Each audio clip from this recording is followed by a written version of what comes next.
को बात करना चाहता हूँ। आइसो वर्ड से बहुत सारी चीज़ें केमिस्ट्री में होती हैं, उसमें सेम होता है। आइसो वर्ड से बहुत सारी चीज़ें केमिस्ट्री में होती है, उसमें बहुत सारी चीज़ें जस्ट लाइक है। बात करते हैं isotope, isobar, isotone, iso electronic, isomerism, isomorphous, इतनी चीज़ें आइसो से बनेंगी। और इसके आगे आप एडवांस पढ़ेंगे तो 4 चीज़ें और आपको मिल जाएंगी। तो बात करते हैं आइसोटोप में क्या सेम होता है, नंबर्स ऑफ प्रोटॉन सेम होते हैं या एटॉमिक नंबर सेम होता है। आइसोबार में क्या सेम होता है, एटॉमिक वेट या मास नंबर सेम होता है। आइसोटोन में क्या सेम होता है, आपका न्यूट्रॉन सेम होते हैं। आइसो इलेक्ट्रॉनिक्स में क्या होता है, इलेक्ट्रॉन सेम होते हैं। आइसोमेरिज में क्या होता है, सेम एम्पेरिकल फार्मूला होता है, डिफरेंट कंपाउंड बनते हैं। और आइसोमार्फस के लिए सीधे इनऑर्गेनिक फार्मूले में एलम की बात हम करेंगे। आगे हम सीधे सीधे आपकी बात करते हैं दरअसल आगे आपको सीधे बात करना चाह रहे हैं हम कि आइसोटोप्स क्या होता है। आइसोटोप्स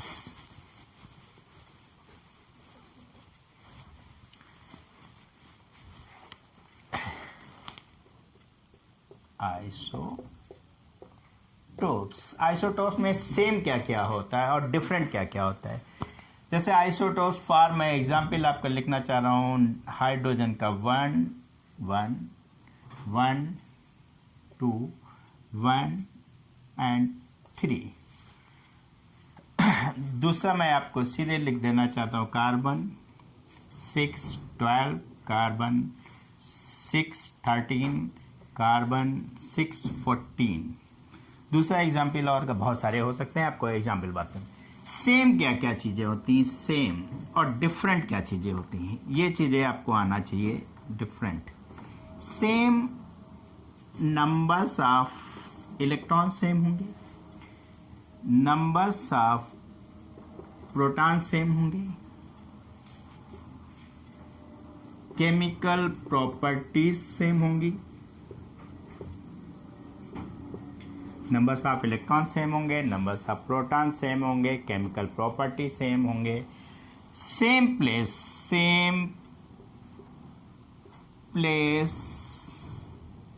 इन पीरियोडिक टेबल, वो एक ही स्थान में, पीरियोडिक टेबल में एक ही स्थान पे लिखे होंगे।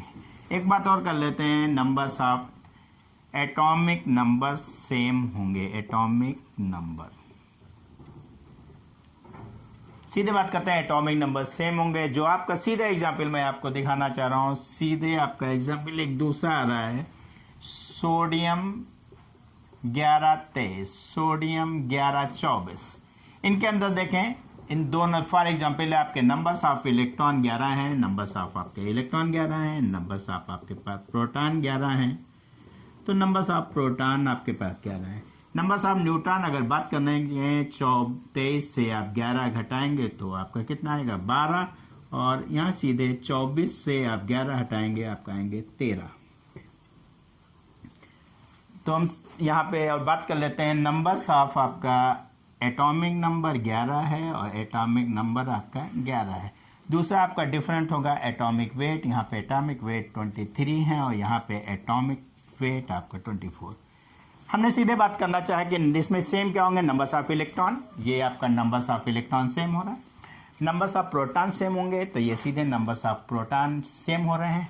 Numbers of atomic number same होंगे, ये आपका एटॉमिक नंबर सेम, 1 2 3 चीज़ें आपकी सेम हो गई। दूसरी हम बात कर सीधे करना चाहते थे, सेम एक चीज़ और होगा, पीरियोडिक टेबल। एक पीरियोडिक टेबल आएगा, उसमें सोडियम चाहे आपका ये हो चाहे ये, दोनों ही एक ही स्थान पर रखे होते हैं, आपकी इतनी चीज़ें सेम होंगी।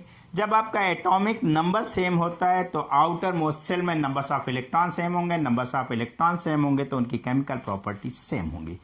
सीधे बात करते हैं, यहाँ पे बात करते हैं एटॉमिक वेट, यहाँ पे डिफरेंट है। एटॉमिक वेट डिफरेंट होने के कारण आपकी फिजिकल प्रॉपर्टी डिफरेंट होगी। डिफरेंट क्या क्या होगा ये आप देखते हैं।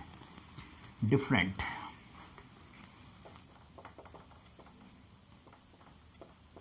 Different physical property, physical property आपके डिफरेंट हो गए। Just like boiling point, just like density. इसकी physical property boiling point different होंगी और सीधे आपके डेंसिटी डिफरेंट होंगी। जैसे आपका एग्जाम्पल यही चल रहा था, सोडियम 23 या सोडियम 24, इन दोनों की फिजिकल प्रॉपर्टी डिफरेंट होंगी। फिजिकल प्रॉपर्टी में आ गए इनका बॉइलिंग पॉइंट, तो इनके दोनों के बॉइलिंग पॉइंट में डिफरेंट होगी, इन दोनों के डेंसिटी में डिफरेंट होगी। इसके बाद इनके एटॉमिक वेट आपका डिफरेंट होगा। इनका 23 है, इनका 24 है। अब इसकी डिफिनेशन सीधे बनती है। इसकी डिफिनेशन बनती है आइसोटोप्स की same atomic number but different atomic weight, this type element is called isotope. इसकी आपके जो भी आपकी डिफिनेशन बनेगी तो सीधे दो ही पॉइंट्स आएगी, सेम एटॉमिक नंबर जिनके सेम हो और डिफरेंट एटॉमिक वेट जिनके एटॉमिक वेट डिफरेंट हो। ऐसे एलिमेंट आपके सीधे क्या कहलाते हैं? आइसोटोप कहलाते हैं। एक चीज हमने बोला था, इनमें सेम न्यूट्रॉन, इनमें न्यूट्रॉन क्या होते हैं? डिफरेंट होते हैं। न्यूट्रॉन यहाँ पे क्या होंगे? डिफरेंट होंगे। न्यूट्रॉन डिफरेंट होंगे। जैसे इसके अंदर न्यूट्रॉन यहाँ पे सब्ट्रैक्ट करें, यहाँ पे 23 - 1 n = ये सीधे आएगा 12, ये आ जाएगा 24 - 1 = आएगा 13। इनके एटॉमिक न्यूट्रॉन डिफरेंट होंगे। अगर न्यूट्रॉन डिफरेंट होंगे तो एक कंडीशन और आती है, उनके न्यूक्लियर स्ट्रक्चर डिफरेंट होंगे। न्यूक्लियर रेशियो डिफरेंट होंगे। न्यूक्लियर रेशियो डिफरेंट होंगे, जिससे आपको सीधे पता चल जाएगा कौन सा एलिमेंट स्टेबल है और कौन सा एलिमेंट अनस्टेबल है। स्टेबल एलिमेंट होगा और अनस्टेबल एलिमेंट होगा तो सीधे रेडियो एक्टिव होगा। और आपका सीधे एक और एग्जाम्पल इससे में आ रहा है, दूसरा एग्जाम्पल है ये कार्बन 6-12, कार्बन 6-14। ये नॉन रेडियो एक्टिव है, और ये रेडियो एक्टिव एलिमेंट है। Active elements. सीधे मैंने एक पॉइंट आपसे कहा था कि इनके न्यूक्लियर डिफरेंट होंगे। इनके नंबर ऑफ न्यूट्रॉन डिफरेंट होंगे तो न्यूक्लियर रिएक्शन डिफरेंट होगी, जिसके कारण ये इनके न्यूक्लियर स्ट्रक्चर डिफरेंट होंगे। और न्यूक्लियर स्ट्रक्चर होने के कारण ये पता चल जाएगा अनस्टेबल है और ये आपका एलिमेंट रेडियो एक्टिव है। Today finish. देखिए